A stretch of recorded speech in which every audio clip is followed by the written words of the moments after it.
So actually, there are only 6 sections in this chapter. Um, well, for the electromagnetism, if you say the most important equation is the Maxwell equation, there are 4 equations. This is called the Gauss law. And actually, this is also Gauss law for the magnetic field. This is the Gauss law for electric field. These two are Faraday's law, Ampere's law. You will learn it later. And you will see some fancy notation, something like this with a circle. Actually, this textbook, it only describes the integral form for the Maxwell equation, but later I'll try to tell you about the derivative form, which is the point form for the Maxwell equation. Actually, they are equivalent to each other. But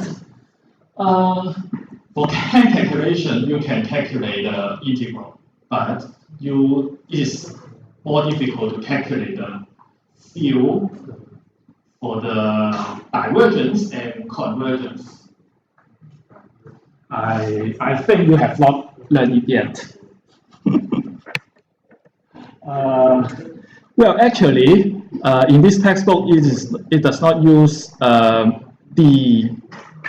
I think D only exists in chapter 25, but not in the chapter of the Maxwell equation. But actually, the definition is something like this.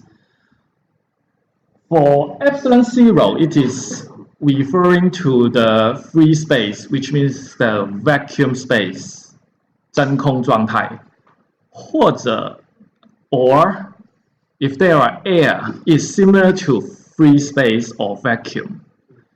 有空气跟真空其实是差不多的。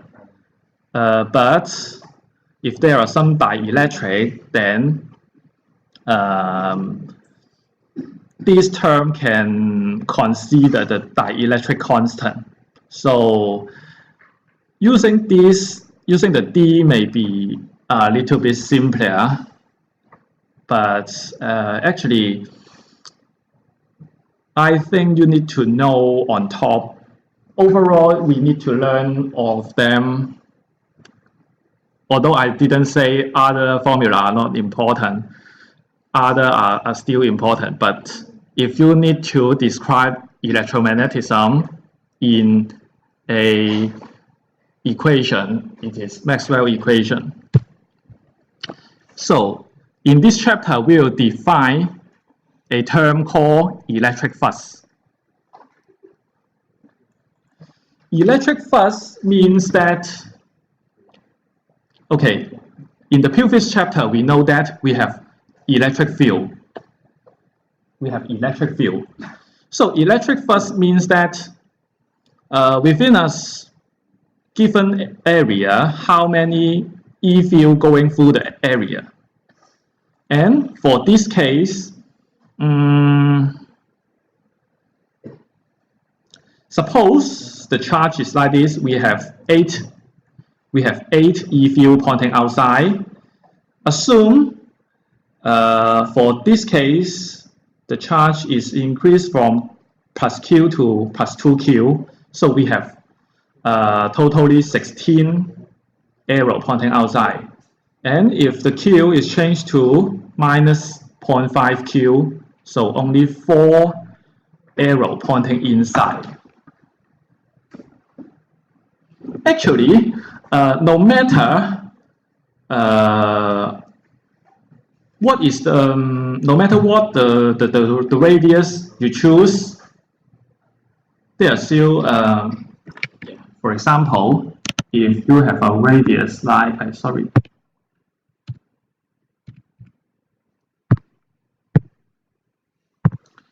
if you have a radius like this, actually, 8 arrows are passing through this circle.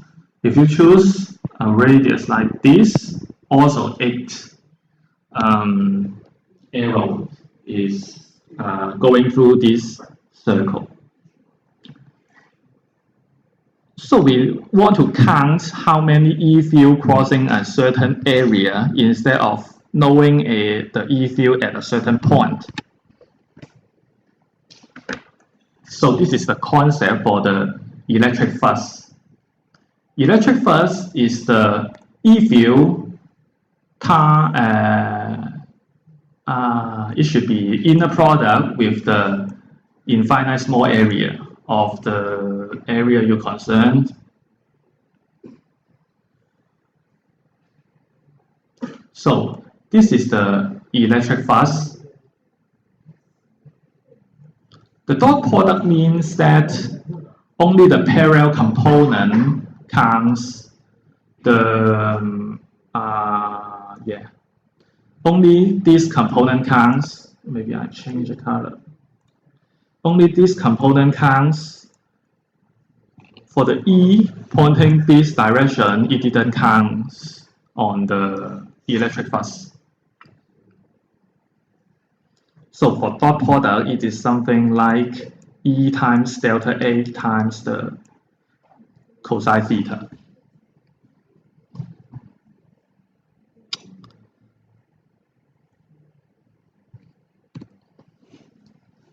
So here comes the most important part, the Gauss law. Not yet. So here define the total flux, which means that for a given Gaussian surface, like what is shown in the orange color, the electric flux is E dot dA and then integral across the whole area you're concerned. If the reason why we need integral is that the E is not necessarily a constant and also perpendicular to the area itself. So we need to separate into infinite small areas and then we sum them together. That's why we need the integral. And the SI unit is N over C times M squared. Because the area is M squared, the E is N over C. So this is the total flux. We try to count all the E field crossing through a given area.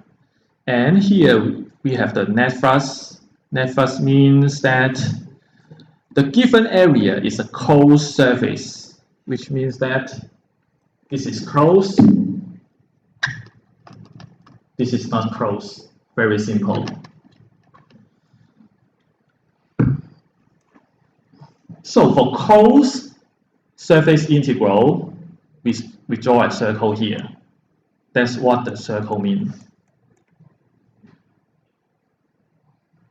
So actually, what we need to note is that if phi is larger than 0, which means the electric flux is outwards, the net flux is outward.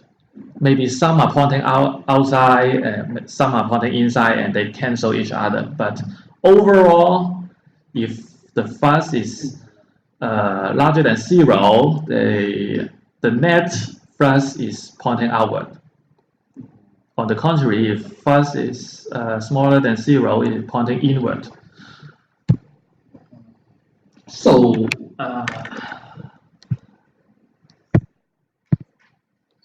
if a charge here, Q, is positive, which means that the E is pointing outside, right?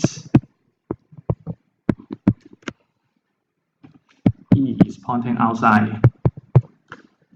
If I choose the Gaussian surface like this, actually the Gaussian surface doesn't necessarily to be a circle or sphere or something like that. It can be something crazy, something like that. Depend what area you want to calculate. But for this graph, I want to show is that phi is larger than 0 and E is pointing outside. So the dA is also a vector, although it is an area, but it's also a vector. The direction is always pointing outside. What I write here.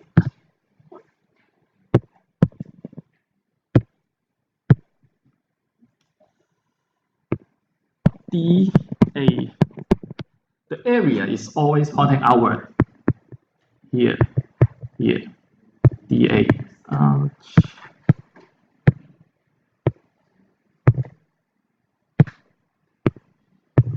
dA always pointing outward. For this part, pointing this way. So dA for this Gaussian surface is not a constant. It's always pointing outward, and which is perpendicular to the tangent line of the Gaussian surface at that point. For phi smaller than 0, still we assume the charge is positive, and the E also pointing outward. No.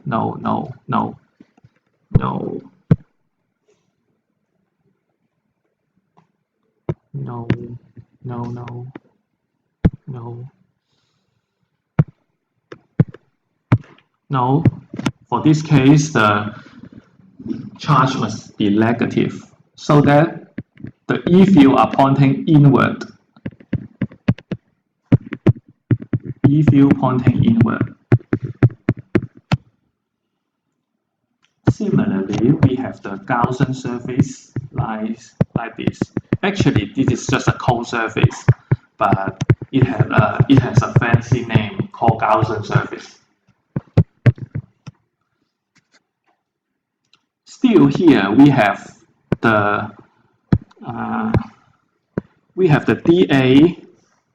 dA pointing outward. dA always pointing outward. And here, E pointing inward. So, dA dot product with dA is negative. So, we add them together will be a negative flux.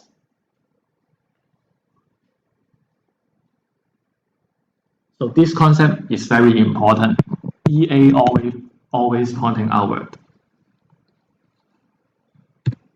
This is what you need to memorize.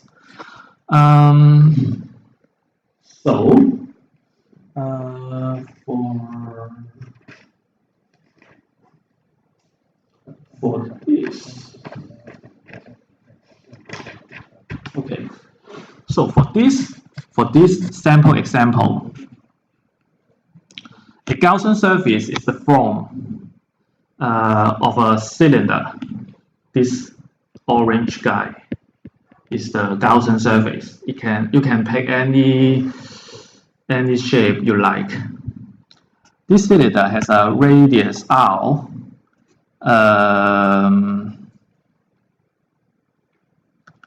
So it asks you what is the flux phi through this cold surface. The E field is uniformly pointing the right side.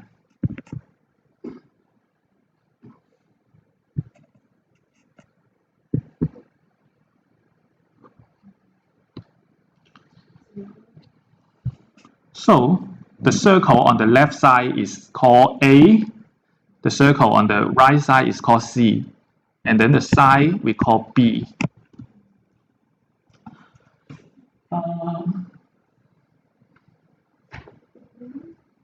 So the phi is E dot dA. So it is A dA plus B dA plus C E dot dA.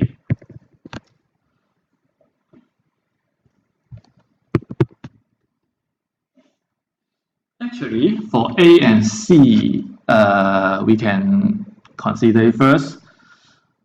E is pointing the right side, and DA, because this is a plane, a circle. So if we consider DA is pointing outside, DA is pointing the left side.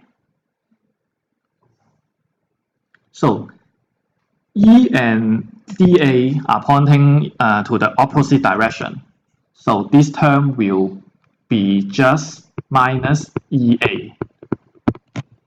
Because E is a constant. You integrate a constant is just like you multiply this to the total area. And for C, DA is pointing the right side because it's also pointing outward. And so for C part is plus EA. For B, actually the DA always, something like this for different angle. So actually it's also is always perpendicular to the E, which means that E dot DA is always 0, so this is 0.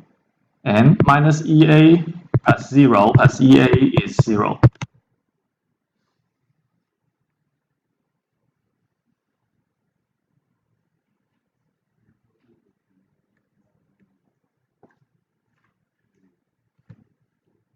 Okay.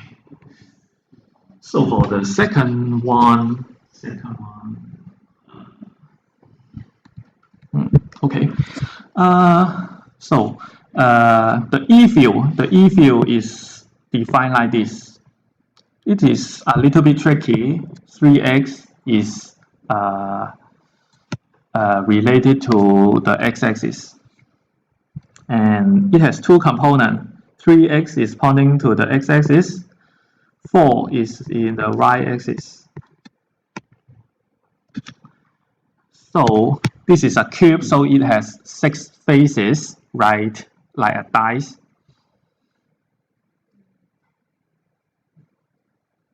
And actually,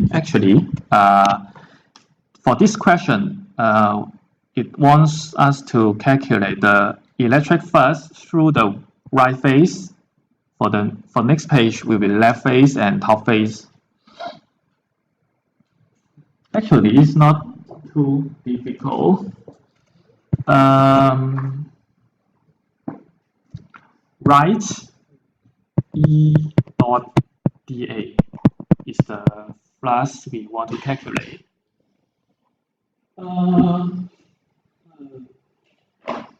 So for the right face, dA is pointing to the right side, the positive x-axis. So for the E field, the y component inner product with the dA will be 0. So only the x component exists times dA.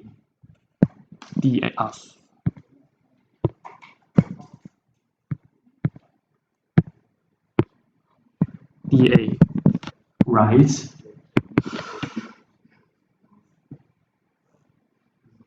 For this surface, x is 3, which means that this is 9, always 9 on this surface. So it is still very simple. This is 9, this is 9. So it equals to 9 times the total area. This is a square. 2 times 2 times 2, a cube, a square cube. So the area of the right surface is 4, right? 2 square, 4. So 36. Nm square over c. For this, for the right face. So for the left face, it is quite similar. The right component does not have any effect on the flux. and the left EDA is 3x also LDA.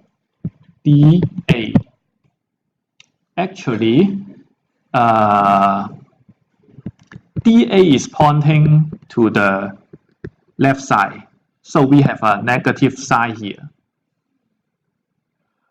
Because E should be pointing here. And X is 1 for the left face. So this is -3 times -3 times area is also 4. So -12 nm squared over c. For the second part. For the third part, the top face,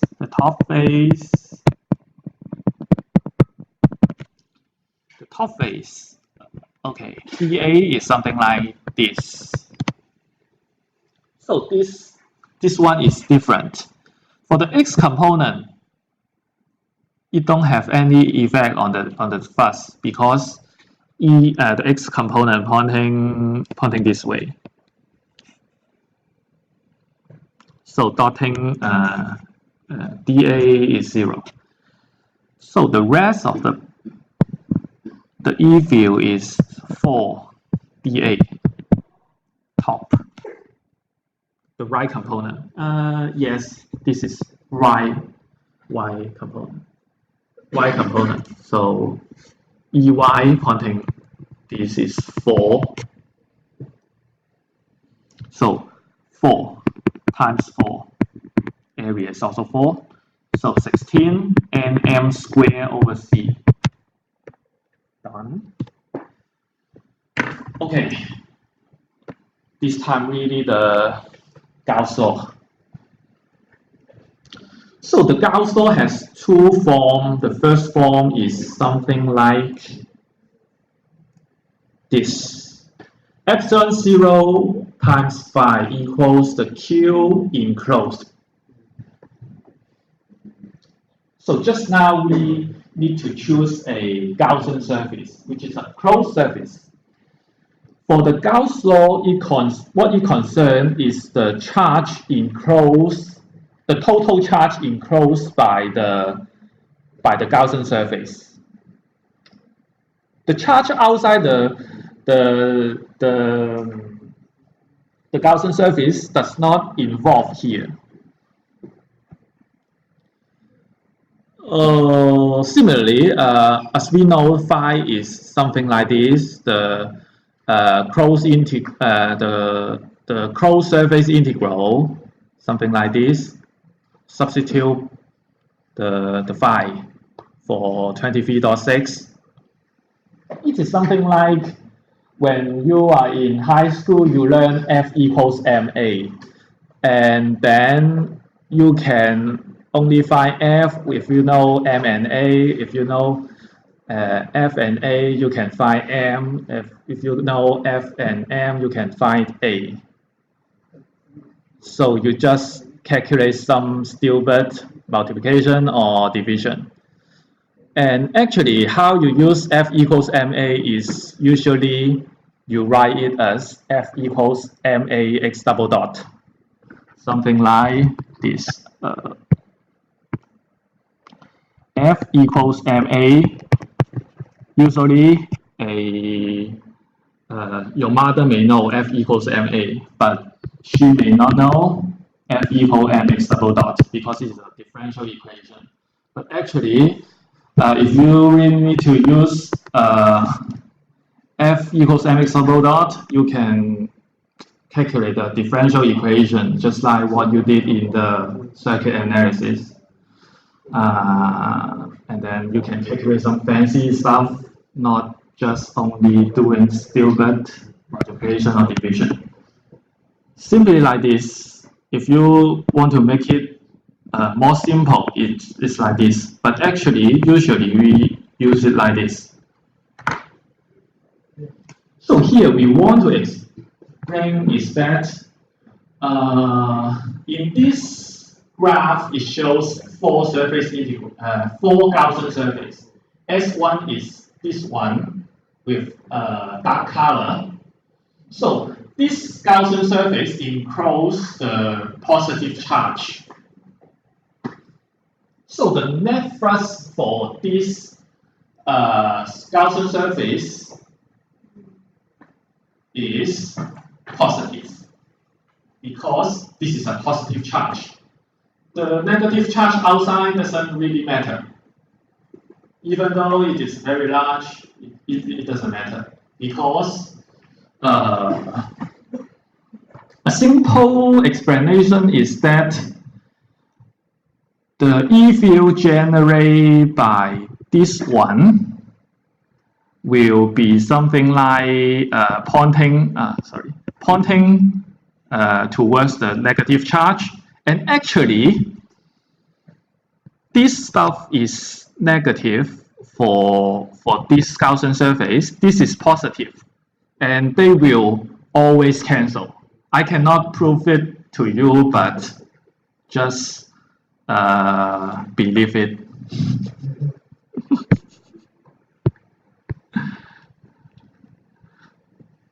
这个蛮重要的，我用中文讲一次吧。盖氏定律它伟大的原因是在于，这边是一个 flux， 这个 epsilon c 我就是 constant 了，就不管。它只这个 net flux 只跟那个Gaussian surface 所包围的 net charge 有关，它外面的东西不重要。对于 S1 来说，它的 net flux 只跟它包着那个正电荷有关，这个负的在外面的就没关系了，因为它总是会 cancel 的，因为负的在这边是往外的，但是在上面的是往内的，然后它们会 cancel， 反正在外面的它会 cancel， 在里面的它不会 cancel。无论你怎么假设那个Gaussian surface， 什么奇怪的形状都可以，圆形也可以，怪怪的形状也可以。Okay, so we switch back to English. So for S2, this Gaussian surface encloses a negative charge, so the net flux is negative. For S3, okay, the positive charge and negative charge are outside S3, so the net charge enclosed by S3 is 0, so phi phi is 0. And for S4 is the largest one. So it encloses both the positive charge and negative charge. We assume these two charges are equal for this case. So the net charge enclosed by S4 is 0 because plus Q and minus Q and add them together is 0. So phi 4 is also 0. So this is very interesting. When S4 encloses a charge, no matter where it is, the net flux is the same. It tells you something like that. 就是说，只要那个Gaussian surface 定义好之后，它所包围的电荷就决定了它总共的 flux 是多大。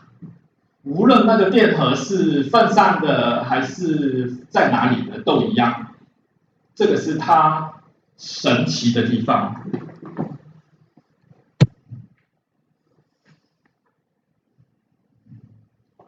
So Gauss law and Coulomb's law. So we have a positive charge here. We have a positive charge here, and we assume the Gaussian surface is a sphere, a 3D circle. So it makes your calculation more simple.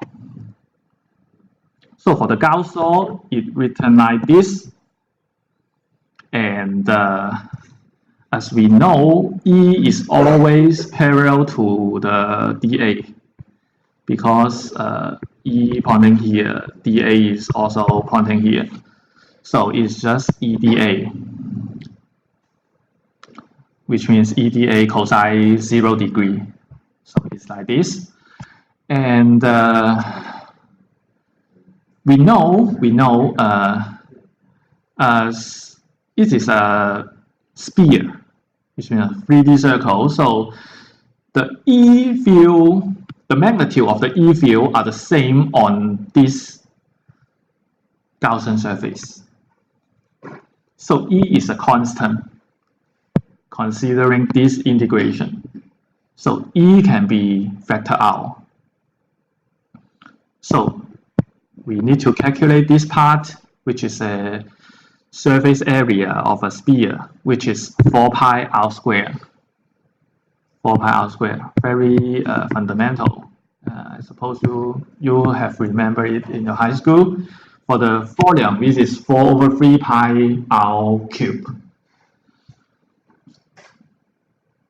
So we substitute this one into here. We have something like this, and then we divide this. On both sides, we have what we have in chapter 22.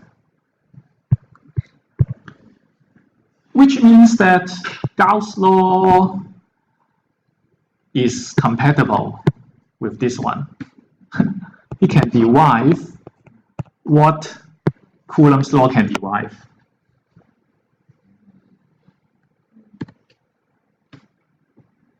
So for this one, in cross section, a plastic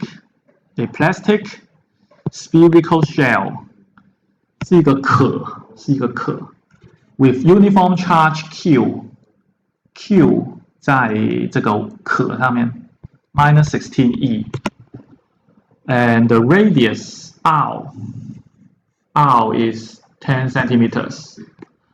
A particle with charge 5e, this is 5e, this is 5e, is at the center. What is the E field at point A, P1, point P1? At radial distance, R1 equals 6 centimeter. So we simply apply Gauss law. We have epsilon 0, the closed surface integral EdA equals the Q enclosed A. Maybe we say A. So we assume it is also a sphere Gaussian surface, something here. So we have epsilon E. dA is 4 pi R1 square. Huh? Oh, sorry. Q enclosed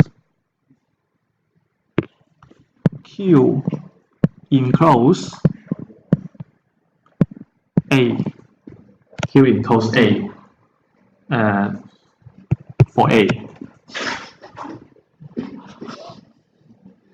So for this Gaussian surface, it's only enclosed small q, which is 5e, and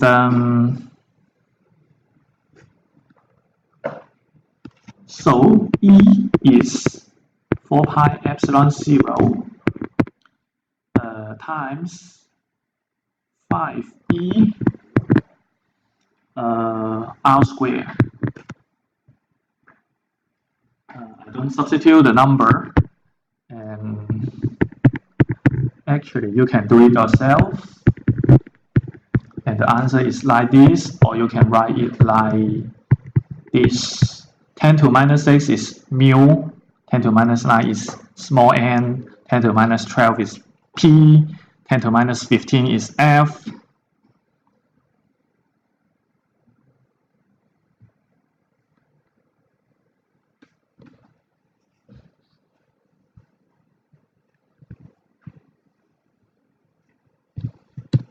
So for question B, same, but you calculate the E field at point P2, which is outside the shell. So similarly, we have something like this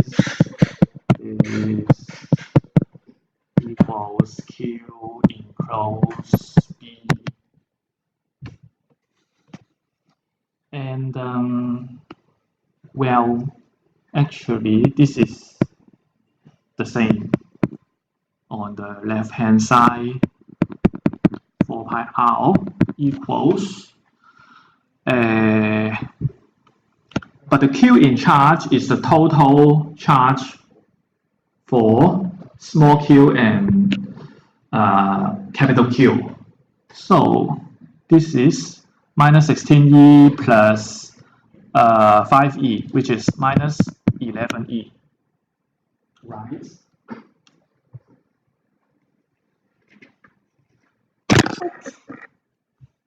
Which is Q plus capital Q. So E would be 1 over 4 pi epsilon 0 minus 11e r squared when P2 is outside the shell. And the answer would be minus 1.1 mu n over c.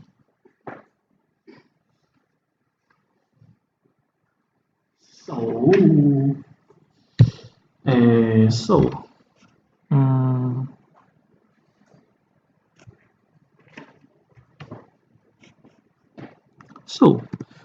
you can draw the E field magnitude versus the radial distance. So this is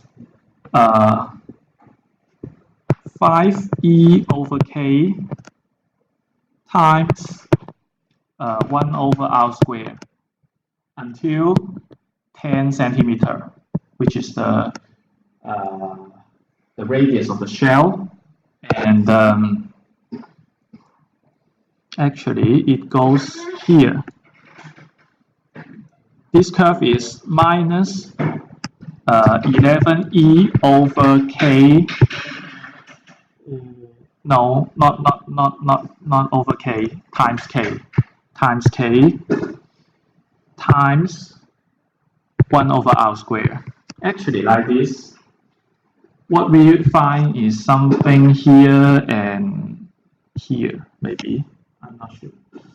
0.2, 10, 12 centimeter, 6 centimeter. So, okay, no. But yeah, somewhere on these two lines.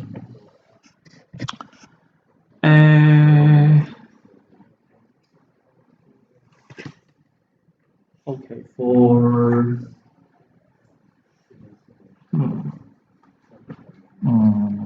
okay, this one can be quite simple. Maybe I just skip through it.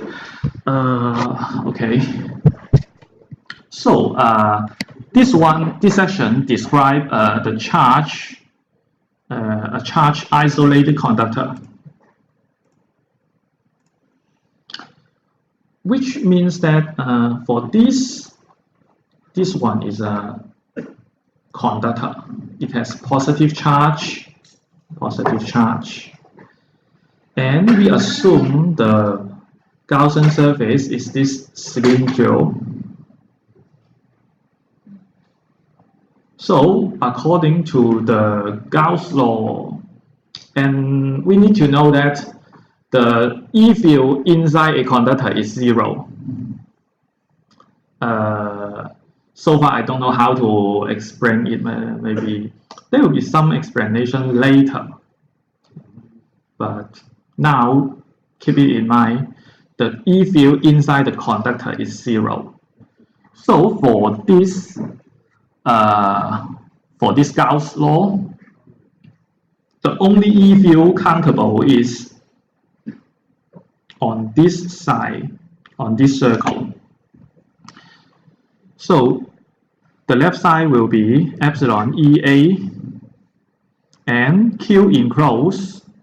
Q enclosed will be something like the surface charge density times the area, because this area is the same as this area.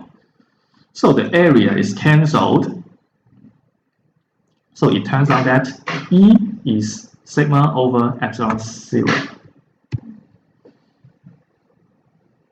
In the previous chapter, we divide it like this. There's a factor 2 at the denominator because it is a very thin disk. So it generates the E field on this side and also that side. But here, this one has some thickness, so that inside the conductor there are no E field. So you can consider all the E field goes to the same direction, which means that this is 2 times larger than this one. And well, okay, well, this one is not important, I think. The next one is the applying Gauss law to the cylindrical symmetry. So this line is an infinite long cylindrical plastic rod with a uniform charge density. 也是一根无限长的线，它有一个电荷在上面，然后charge density 是 lambda. So we assume the Gauss surface is cylindrical. So similarly, we apply the Gauss law, epsilon EA equals Q enclosed. Q enclosed is the charge from here to here. Actually from here to here, the Q in this part. So actually there will be some symmetry. So it must be the E field must be pointing in the radial direction, which means that it is parallel to this face, to this face, but no E field will go through this surface. So for the area of the side, which will be 2 pi RH. 2 pi RH means 2 pi R is the length here, and H is the height of the cylindrical. So the total area, you can cut it and then explain it is a rectangle. So 2 pi R times H is the area, epsilon 0 E times the area, and then the charge will be the height times the density. So Q enclosed is lambda H, and H can be cancelled. So the E field generated by a line will be something like this.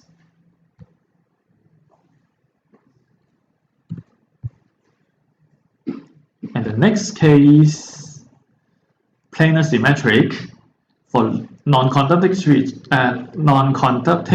sheet.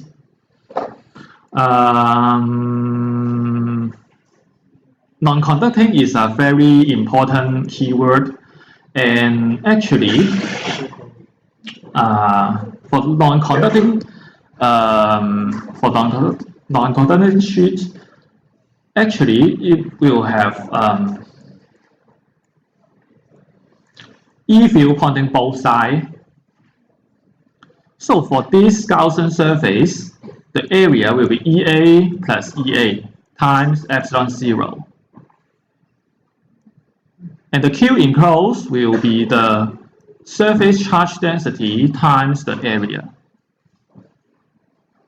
And the A can be cancelled, so it is what we exactly derived in the previous chapter. And the point is that at the previous chapter, we need to have a fancy integral to calculate this one, and then we assume the R is infinity, so that E will be like this. For this part, we use the Gaussian law. We don't really have complicated computation, so it's just simply times, and then we divide epsilon, 2 epsilon on both sides, and then we get it. So Gauss law can give some result that the Coulomb's law can give you, but this way is simpler than the one we used in the previous chapter.